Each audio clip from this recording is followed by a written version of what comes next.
Quem diz que a história terminou? A última palavra é a que vem do céu.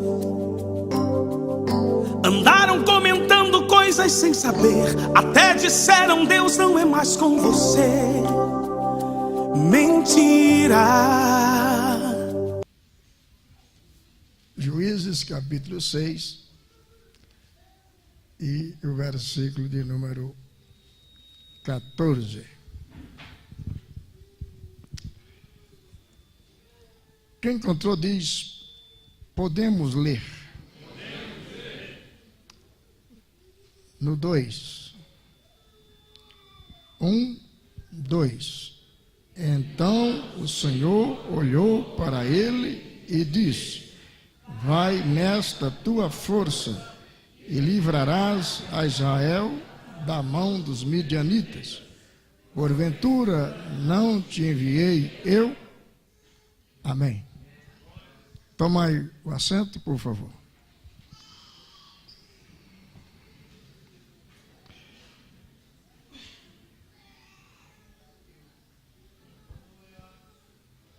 Mas eu quero dizer sobre Deus usa homens, mas a glória é dele. Deus usa pessoas. Quando Deus quiser te abençoar, pode ter certeza que Deus vai usar alguém. Por isso que é bom você não ter inimigos. Aliás, isso é quase impossível, né? Se você for alguém de sucesso, você vai ter inimigo, não tem jeito. Mas é bom se você não for inimigo. Vamos consertar isso. Porque se você não for, você pode fazer isso. Depende de você. Então, ter inimigo não depende de você. Porque tem gente que é seu inimigo, sem você nunca ter feito nada de mal para ele. Mas o motivo é porque ele queria ser você. Aí não deu para ser. Ele virou seu opositor, né? Então, mas você tem a prerrogativa de não ser inimigo de ninguém, né? Então é bom você não ser inimigo de ninguém. E tenha convicção disso. Que quando Deus for te abençoar, Deus vai usar alguém. Alguém. O texto, meus irmãos, que ora estamos diante dele, é bastante conhecido de muitos de nós. A história do Gideão, que resolveu lutar para salvar a sua casa. A história gira em torno de um povo chamado midianitas. E é bom já saber que quem era o midianita, ou quem eram os midianitas, que povo era esse? Esses midianitas, que faziam parte, quando vieram para... Eles arrebentavam com tudo que os israelitas tinham. E já há 7 anos que tudo que aqueles israelitas conseguiam, esses midianitas vinham e arrebentavam com tudo. Há 7 anos isso acontecia. Quem eram esse povo? Esse povo era um descendente de um cidadão chamado Midian, que foi o 4º filho de Abraão com Quetura. Quando a mulher do Abraão morreu, Sara, Abraão casou com Quetura. E desse casamento gerou 6 filhos. O 4º filho chamava-se Midian. E desse Midian surgiram os midianitas. Até aí, está dando para entender? Isso é muito importante para você saber do contexto, de onde vêm as coisas. 135 mil midianitas arrebentavam com tudo que os israelitas faziam, e o povo estava amedrontado, chateados, chorando, reclamando, e Gideão então resolve lutar. E na primeira conversa que Gideão tem, falando com Deus, Deus diz: Gideão, você avisa aí para quem for covarde e medroso voltar. E diz que daquela multidão de gente que sofria na mão dos midianitas, Gideão fala: ó, quem for covarde e medroso, porque nós vamos lutar, nós vamos para a guerra. Então, quem for covarde e medroso, pode voltar.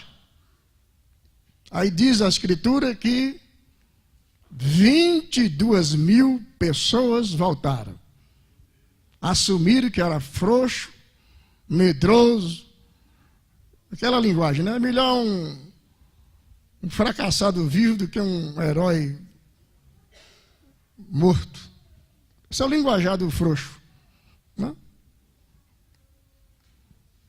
Aí Deus até disse: ó, você faz isso aí que é para ninguém dizer que eles venceram por conta própria. Então, você fala isso aí. Depois tinha lá, sobraram 10.000, e Deus disse: você fala ainda para esse pessoal para ir lá no ribeiro e tomar água. E você vai observar, quem abaixar para tomar água igual faz o cão, o cachorro, você separa. Quem ajoelhar para pegar água, essa coisa toda aí, você separa do lado também. Daqueles que chegaram e iam baixar no chão, igual um cachorro colocou as mãos e com a língua lá no riacho, foram 300. E Deus diz: com esses 300 é que você vai vencer os seus inimigos. Eu já quero falar uma coisa aqui para você, que é meu intuito como pastor, é ver você ser vencedor na vida. Esse é o meu intuito. Eu não tenho outra coisa aqui. Eu não venho pregar aqui para você me aplaudir. Eu estou pouco me lixando se você vai dar glória a Deus ou não. Estou preocupado com isso não. Eu estou muito preocupado é que você vai embora, às vezes até chateado comigo, mas você vai mudar de vida. Porque você vai me valorizar, geralmente, depois que eu for embora, inclusive, aqui da cidade. Olha lá, um está falando amém, que está doido que eu vou embora. Mas vai demorar, viu, companheiro? Você pode esperar aí que essas coisas demoram um bocado.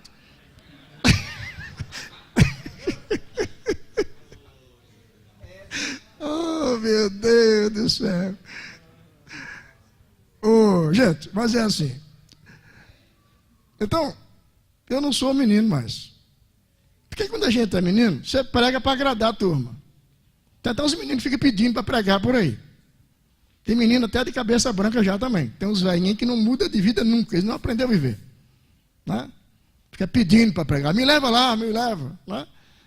Isso é uma mercadoria barata. Né? Mercadoria barata. Quem tem valor não precisa pedir nada. Ele é chamado, ele é requisitado. Entendeu? Então tá. Então, essa turminha pedindo para isso, coisa, já sabe que não é de nada. Então, a minha preocupação como pastor é igual um pai. Eu sou pai, por exemplo. E você, se você for um pai realmente que é pai, né, com P maiúsculo, que cria filhos para ser bem-sucedidos, seus filhos vão ouvir de você sempre um não.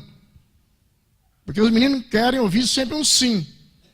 Mas se você for um pai, esses pais, que tem uns bananas aí que eu vou te contar, que se a irmã não tomar conta da casa, a casa cai.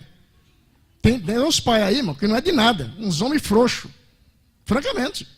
Aí cria os filhos, tudo menino problemático, meninas problemáticas, porque ele vive mais da emoção do que da razão. Né? E quando o menino, a menina está crescendo, a maioria, não é? Às vezes não enxerga um palmo além do nariz, e quer tomar decisões, e quer ensinar até o próprio pai, ensinar a própria mãe. E aí, se o pai e a mãe não dizem, ops, baixa um pouquinho aí. Baixa aí, porque esse caminho que você está indo, eu já passei por lá. Né? E como é que é? Não. Não. E chora, e esperneia. Mas lá na frente ele diz, graças a Deus pelo pai que eu tive, pela mãe que eu tive. Né? Então veja, diante disso aqui, aquela multidão de gente reclamando, chorando, e aí o Gideão resolve lutar, e é abandonado lá já por 22 mil pessoas. Daqui a pouco ele diz, gente, nós vamos tomar água lá, mas tem que estar esperto porque nós vamos para a guerra. E aí gente chegou lá, ajoelhou, pegou água, jogou na cabeça, que calor. Deus falou, isso aí não, pega essa turma aí que colocou a mão aí na beira do ribeiro e fez igual cachorro. É essa turma aí que tu vai vencer. 300. Então eu quero te falar uma coisa. Primeira coisa, você quer ser vencedor? Quer ter uma vida sem muito estresse? Você quer? Quer a receitinha? São 3 medicamentos. Você aguenta? Então vai, primeiro. O primeiro. Não espere nada das pessoas. Já estou quebrando já de vez aqui. Para você entender. É para chocar mesmo. Para chocar. Não espere nada das pessoas. Faça tudo que você puder fazer para ajudar os outros, para acudir, para levantar, para curar, para abençoar, mas não espere nada dessa gente que você está ajudando. Não espere. Essa é a receita que os grandes líderes vencedores aplicam na vida deles. Você vai, por que tem que ser assim? É porque, se você for ler lá em Gênesis capítulo 6, você vai descobrir que, no decorrer da leitura, Deus abreviou os anos de vida do povo. Veja que antes o povo vivia, os homens, 950 anos, 800 anos, 600. Deus diz, vai viver 120, e deu lá motivo.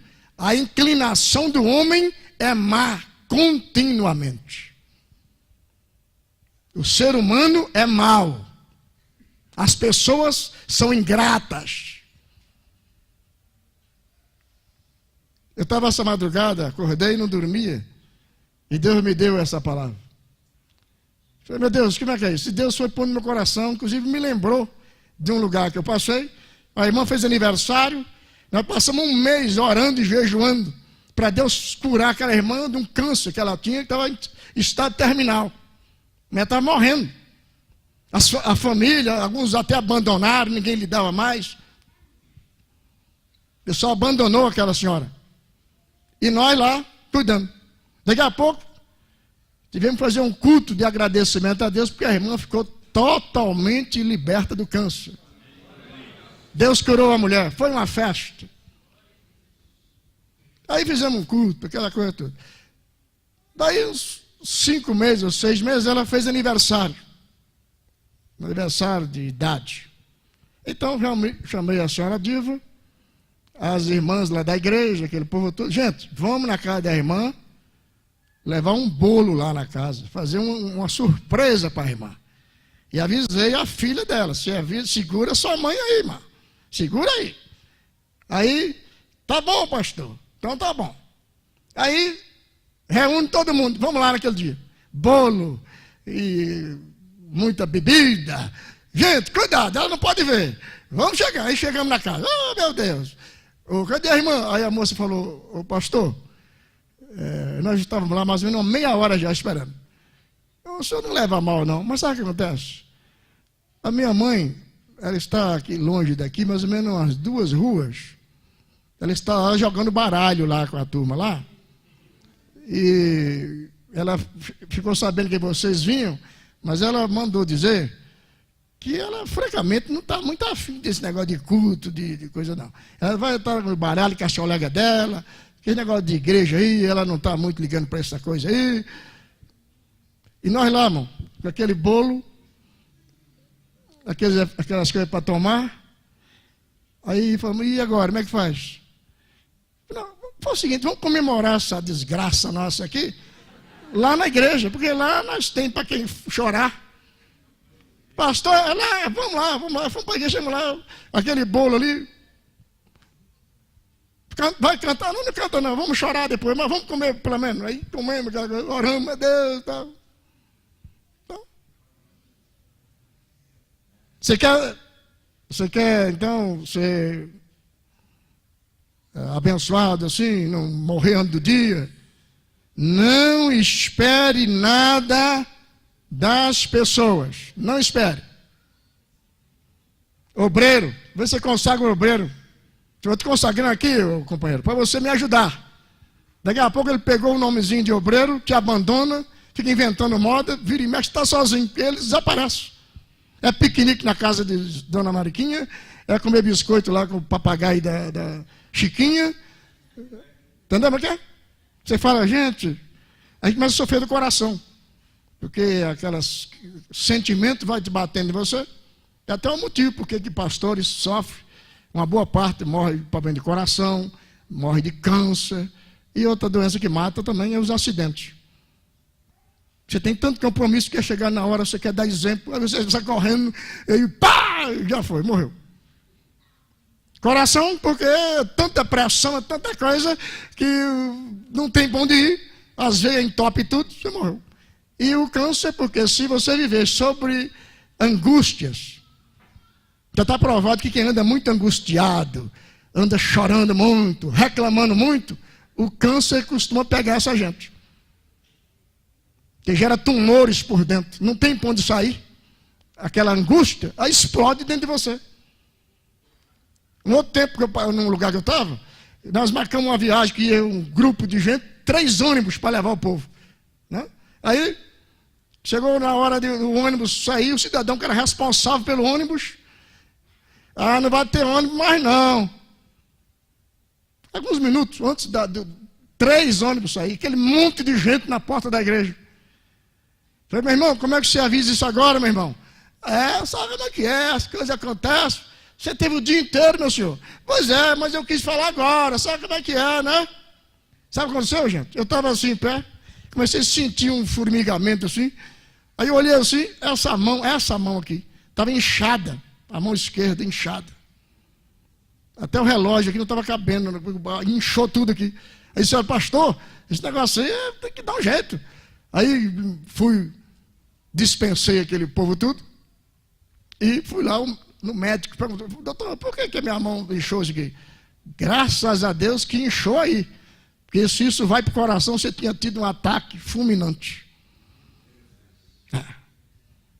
Então, não espere nada das pessoas, inclusive dos colegas que a gente ajuda. Não espere. Porque o cidadão é o quê? Mau. O ser humano é mau. O ser humano é mau. Não espere. Segunda coisa. Espere muito pouco de você mesmo. É de você. Você também é mau.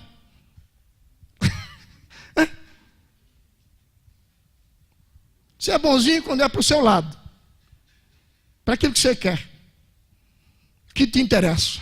Aí você muda muito. Então, além disso, você às vezes quer mudar situações e não consegue. Porque você é impotente. Nós não conseguimos acrescentar um côvado à nossa estatura. Para ir no mais fundo, nós não conseguimos segurar nem um fio de cabelo na nossa cabeça. Se tivesse poder para isso, eu te garanto que não tinha nenhum careca aqui agora. Inclusive eu, que meus cabelos estão indo embora, eu tento segurar, mas não tem jeito. Já orei, não adiantou. Então, Deus não quer, que seja o que Deus quiser daqui para frente.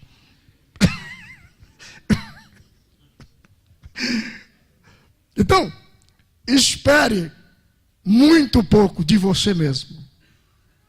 Fique se martirizando, não. Eu queria fazer, mas não deu. Você não pode mesmo. Você sabe o que é que você é? Você é fruto daquilo que você fez para ser. Ou então, daquilo que você não fez para ser. Resumindo, você é o que você merece. Só isso. Pastor, é chocante. É chocante, mas é a verdade. Ou não é a verdade? Então, abre essa boca e diz, é ou não é? É.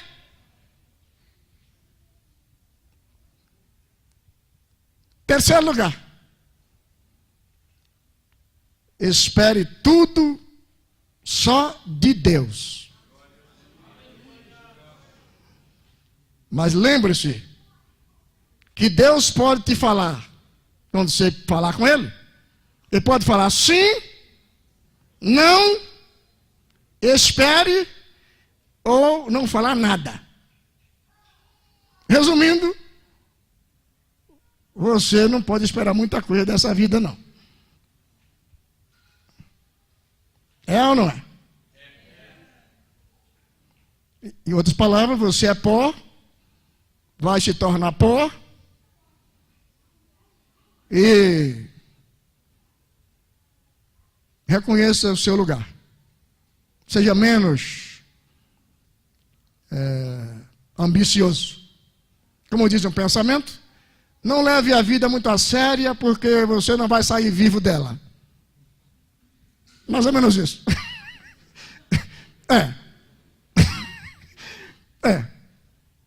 Viva do jeito que dá para ser. O melhor que pode. Mas não espere muita coisa dessa vida, não, porque você não vai sair vivo dela. Voltando aqui no nosso companheiro Gideão. Gente, Gideão era um homem de qualidade. E Deus usa os homens, escuta pelo amor de Deus isso aqui. Isso ajuda muito. Deus usa os homens, usa pessoas no limite das suas capacidades. No limite daquilo que você é capaz, que você possui. Quando você lê a parábola dos talentos, capítulo 25 de Mateus, versículos 14 a 30, você começa lendo sobre a parábola, você vai ver claramente quando Jesus conta a parábola de um cidadão que deu alguns afazeres para 3 pessoas. Para um, ele deu 5 talentos. Para outro, deu 2 talentos. Para o outro, deu apenas 1 talento. No decorrer da leitura, você vai descobrir que está claramente explicado lá. Deu os talentos, o que recebeu 5, granjeou mais 5. O que ganhou 2, granjeou mais 2. O que recebeu 1, simplesmente enterrou aquilo que ele recebeu. Jesus conta aquilo dizendo assim, que foi dado os 3 talentos para 3 pessoas, segundo a capacidade que cada um tinha. Quem recebeu 5 talentos é porque podia cuidar dos 5. Quem recebeu 2, era só 2. Quem recebeu 1, era tão ruim que enterrou esse 1 só que tinha. Né? Então, Deus vai te usar na medida da sua capacidade. Se você entender isso aqui, vai ser muito bom. Nós acabaremos com um bocado de problema na igreja. A pessoa sempre acha que ele pode mais. Pode mais. Tem até um pensamento que eu escrevi um dia, porque tem dia que eu escrevo, estou inspirado, eu escrevo. Eu escrevi que o comércio mais lucrativo que ia ter no mundo, e quem conseguir fazer isso que eu vou falar aqui, você vai ficar bilionário. Só que é muito difícil.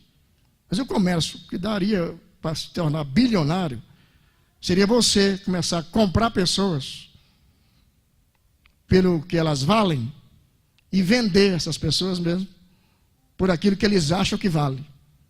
Se você conseguir fazer isso, você vai ficar bilionário, porque geralmente as pessoas colocam um valor muito alto naquilo que eles são. Falou, não entendi nada. Bom, é só para quem consegue pensar. Agora escuta, filhos. Quando Jesus resolveu montar o seu grupo apostólico, ele não foi na sinagoga escolher ninguém. Sinagoga era os fariseus, os saduceus, os santos da época. Jesus foi na rua, coletoria, lá onde o pessoal pescava, foi lá que ele encontrou a sua turma, esses 12 homens. E ele sabia que alguns deles eram esquisitos, mas tinham qualidades que podiam ser trabalhadas. Você sabe qual é um dos grandes problemas da nossa igreja hoje, das igrejas?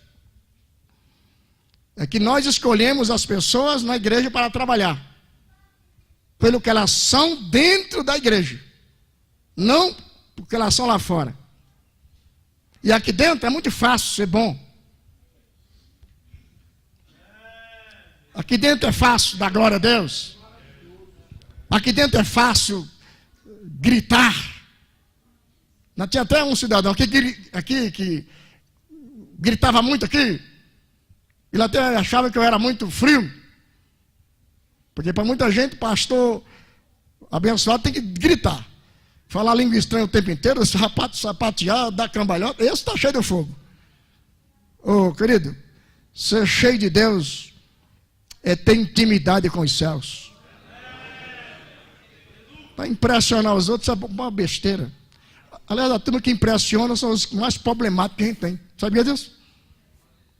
A vida mostrou que a turma que mais faz barulho são os que dão mais problema na igreja. Que a grande maioria do barulho é emoção, não é poder de Deus. Então veja, o cidadão pulava muito aqui. Queria pregar, falar, não tinha oportunidade nenhuma. Eu chamei um dos obreiros nossos aqui e disse, vamos fazer um culto ali na praça, traga o rapaz, que ele está com muito fogo. Ele está reclamando que aqui não consegue falar, não tem oportunidade. Leva ele lá na praça, solta ele lá, diz para ele pregar o tanto que ele tiver vontade. Lá ele vai cansar de falar, pode levar ele para lá. Aí falou, fala aqui, meu irmão. Aí eu, abre a boca, rapaz. Por que você não fala, meu irmão? É o diabo me travou. Quer dizer, aqui dentro da igreja o cara não tem quem aguenta ele. Agora lá fora o diabo trava ele. O lugar de falar é lá fora.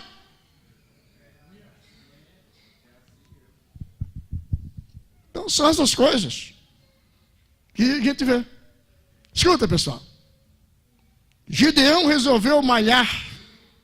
Seria cuidar do trigo num lugar impróprio. Era o lagar. O lagar não era lugar para isso. Lagar é lugar de cuidar de uvas, essa coisa toda. Mas ele foi para lá porque ele tinha habilidade para enfrentar situações difíceis. É isso que significa quando você lê sobre isso aqui.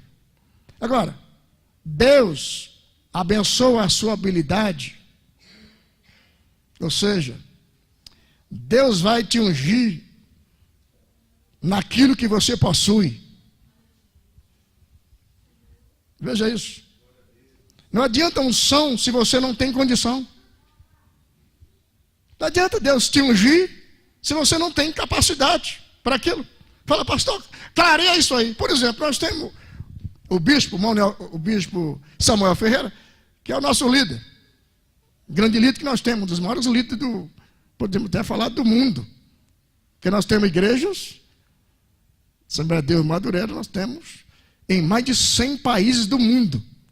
Nós temos a Assembleia de Deus. Tivemos uma vez com ele, acho que foi na Turquia que eu estava lá.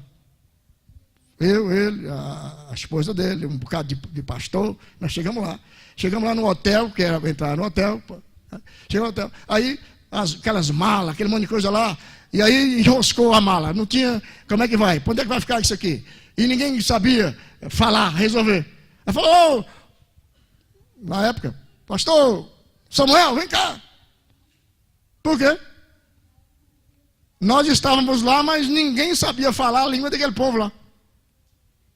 Ele, além de algumas qualidades que ele tem, que são muitas, tem essa aí, de falar alguns idiomas.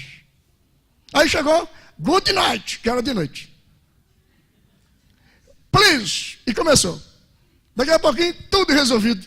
Leva aquela mala para lá, leva para lá. Resolveu na hora. Mas tem gente que quer estar no lugar dele. Aliás, o que tem de gente que fala mal dele. Mas desse que fala mal, pode olhar, tudo arrebentado. Porque quem tem a bênção de Deus, reconhece a bênção na vida dos outros. Quando não tem, fica com inveja, fica falando, culpando, arrumando confusão. Esse é o grande problema. Então lembra disso. Deus vai te dar unção naquilo que você é capaz. Você quer assumir uma função, e você não tem condição para aquilo, mas você quer de todo jeito. São perigos que você corre, que eu corro. Escute. Primeiro, Deus trabalha em você, para depois trabalhar através de você. Primeiro, Deus trabalha em você, para depois, através de você.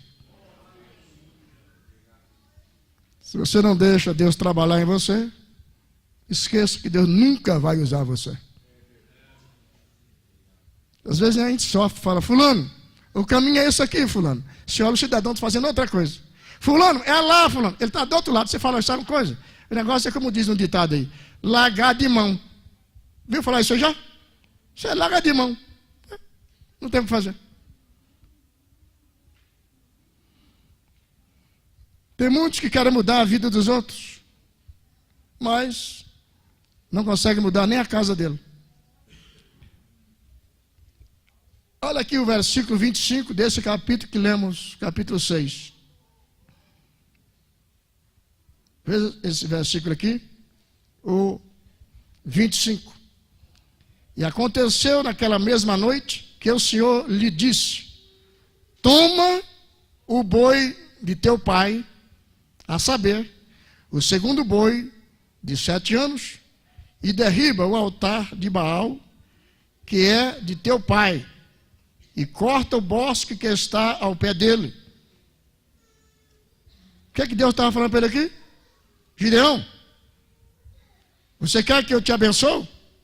Você quer mudar algumas coisas? Então primeiro conserte a sua casa. Vai lá. Tem um boi lá que seu pai adora, que a turma adora, aquele boi lá, que lá é uma maldição, é uma idolatria. Mata aquilo lá, acaba com aquilo. Então, você precisa saber disso. Que o que tem de gente querendo mudar a vida dos outros, mas a vida dele mesmo é uma baderna. Está cheio de gente assim. E é preciso tomar esses cuidados. 2 Coríntios, capítulo 10, 18, diz, porque não é aprovado quem a si mesmo se louva, mas sim aquele a quem o Senhor louva. Escuta uma coisa. Uma coisa é Deus te usar para a glória dele. E outra coisa é você usar a glória de Deus para si mesmo. Quando você lê 2 Samuel, capítulo 12, capítulo 5, versículo 12, tem uma palavra ali que a gente precisa guardar aquilo de todo o coração. Principalmente quem trabalha na obra de Deus.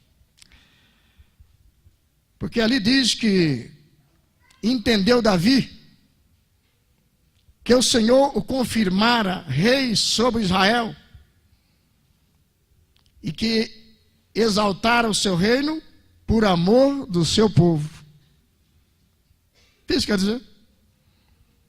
Quer dizer que Deus abençoou Davi no reino, não porque Davi era bonitinho, queridinho de Deus. Deus abençoou ele lá por amor do povo. Aqui está um perigo que ronda os que trabalham na obra de Deus. Por quê? Porque muitos já se perderam. Perderam por quê? Porque não entenderam o seu lugar. Deus usou ele, ele diz, agora não tem para ninguém. Não respeito mais ninguém. Sabia que é um grande perigo isso? Tem gente que Deus abençoa ele sente a graça de Deus e fala assim, agora eu sou mais poderoso, estou mais abençoado do que o meu líder. Aí ele não obedece mais não. Sabe o que acontece? Deus tira a mão sobre ele e ele se arrebenta todo. Porque se ele está tendo algum valorzinho, é porque atrás disso, atrás daquilo que ele está fazendo, tem uma mão cuidando dele. Tem uma mão que o abençoa, que ora por ele.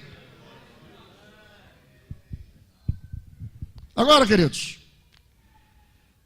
qual é o segredo da vitória de um homem, Gideão, com apenas 300, vencer 135 mil? E vou te dar 3 motivos pelos quais foi o segredo da vitória dele. Primeiro, obediência. Meus irmãos, Deus não se submete a ninguém. Deus é Deus. Com Deus não tem quebra-galho. Se Deus falou, está falado. Tem que ser do jeito que Ele quer. Até Jesus teve que obedecer. Sabia disso? Jesus como homem, lá em Mateus, quando Jesus está próximo a ser crucificado, ele disse assim para os discípulos, eu estou triste. A minha alma está triste, angustiada até a morte. Fica aqui, velai comigo. E ele foi orar e pediu na oração, Pai, se possível, passa de mim este cálice. Chegou lá e encontrou o discípulo dormindo. Voltou, deu uma bronca no discípulo, você não pode aguentar nem uma hora. Voltou lá e disse de novo, Pai, se possível, passa de mim esse cálice. Voltou lá, está o discípulo dormindo de novo. E diz que pela 3ª vez, ele pediu a Deus, se possível, passa de mim esse cálice. Como Deus não respondeu nada, é um sinal que Deus está falando, você vai passar pelo cálice, sim. Para você cumprir o que é para cumprir, tu vai ter que passar pela cruz. E Jesus passou pela cruz. Gideão disse, é com esses 300 que eu vou vencer. Por quê? Porque Deus falou que era com aqueles 300. Ô meu irmão, minha irmã, você quer ser bem sucedido? Quer ser vencedor? Aprenda a obedecer. Aprenda a obedecer. Uma grande luta que tem para os crentes aprender a obedecer é porque aqui é tudo na base do amor. Lá fora é diferente. Você passou ali na rua e a plaquinha está lá 50 por hora. Você passou a 60, daqui a uma semana você recebe a multa lá em casa. Você pode teimar de novo, passar lá, mas na 3ª vez você fala, sabe, eu vou ficar pobre com esse negócio aqui. é melhor eu começar a obedecer esse farol aqui. Que o ser humano aprende a obedecer no sofrimento. Esse é um mal nosso. Aprende no sofrimento. Mas sem precisar sofrer. Se Deus falar senta, não precisa olhar se tem cadeira ou se tem banco, não senta. Pode sentar que vai dar certo. Você pode não entender no momento, mas lá na frente você vai ver que por a sua obediência, Deus vai te honrar, porque obediência é um princípio do reino de Deus. Se você não aprender a obedecer, você pode dar cambalhota, você pode pular, pode rodopiar, pode fazer aviãozinho, você pode fazer o que você quiser. Não vai adiantar em nada. Obedecer é melhor do que sacrificar. Tem que obedecer. Segundo lugar, o motivo, segredo da vitória que esse homem teve, com 300, venceu 135 mil, é a unidade da visão no mesmo propósito. Todos que estavam com Gideão ali, aqueles 300, a palavra era a mesma. Nós vamos derrotar os midianitas. Era uma palavra só, daqueles 300. Todo reino dividido, pessoal, não subsiste. Não subsiste. Na igreja não pode haver divisão. O que significa a palavra divisão? Dois, visão. Duas visões, ou duas visões. Não pode haver na igreja. Não pode haver a palavra do pastor e a palavra do líder de jovem, diferente da palavra do pastor. Não pode haver a palavra do pastor, do líder da igreja, e ter o grupo das mulheres da igreja falando uma outra coisa que o pastor não falou. Não pode. Se tem varões, os varões, grupo de varões, tem que falar a palavra que o líder da igreja falou, que é o pastor da igreja. Pode haver grupo de criança que fale outra coisa que o líder da igreja, que o pastor falou. Líder de adolescente, escola dominical, seja que departamento for, todos os departamentos têm que falar a língua que o pastor fala. Igreja que não prospera é igreja que cada um puxa para um lado. Tem igreja aí que é uma baderna. O pastor está falando, levanta um lá. Ai, mas eu acho que... Oh, senta. Você é doido, o que você é? São coisas que precisa levar a sério. Levar a sério. Para Deus operar, tem que ter unidade, divisão, ou da visão no mesmo propósito. Igreja tem que ter só uma visão. Só uma visão. Deus dá a visão para o líder passa para a igreja e todos falem a mesma língua e Deus abençoa a todos. Indo para os finalmente, terceiro lugar. Obediência à liderança. O Israel, pessoal, é um país muito falado, que vence todas as guerras. É um país pequeno, mas um país poderoso. O que muita gente não sabe é que o modelo, viu, Ciro? O modelo do exército de Israel foi tirado do Gideão. Eles, na escola judaica, eles aprenderam que a ênfase maior deve ser dada nas escolas à obediência ao líder. Gideão, eles dizem, com 300 venceu 135 mil. Por quê? A palavra dele era a voz de comando do grupo. Quando a gente lê aqui, Juízes 7 e 17, diz: e disse-lhes, isso quem disse Gideão: olhai para mim e fazei como eu fizer. E eis que, chegando eu ao extremo do arraial, será que, como eu fizer, assim fareis vós. O líder tem que estar na frente do povo, ser exemplo em tudo. Porém, os liderados tinham buzinas, cântaros e tochas. Porém, a buzina de comando só estava com Gideão. Só com Gideão. Ô irmão, aprenda uma coisinha, filho. O seu líder nunca é igual a você. Nunca é igual a você. O seu líder sempre vai ser maior que você.